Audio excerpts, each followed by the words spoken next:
महाशिवरात्रीनिमित्त भाविकांसाठी काय व्यवस्था केली होती, काय सुविधा केली होती आणि किती वर्षापासून करताय?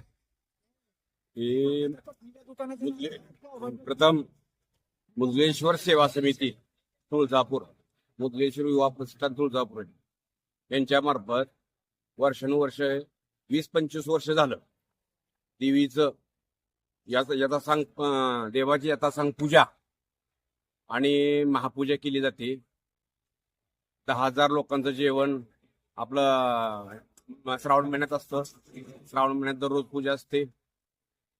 वर्षभर दर महिन्याच्या 4थ्या सोमवारी अन्नदान असतं आणि आपलं महाशिवरात्रीला महाप्रसादाचा एक लाभ ठेवलेला असतो.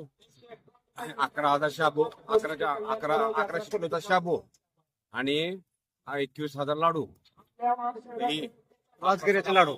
भक्तांसाठी वाटत पाण्याची व्यवस्था सगळं वर्षभर आपण देवाची सेवा करण्यासाठी ही समिती तात्पर्य असतं. आता उद्या काय अन्नदानाचा वगैरे व्यवस्था आहे का? उद्या नाही, आमची आजच मोठी जी असते हा अन्नदानाची सेवा फक्त श्रावण महिन्यात असते. श्रावण महिन्यात आपलं मोठी महापूजा असते. त्या टायमाला 10,000 लोकांचं तिथं सेवा केली जाते. ओके.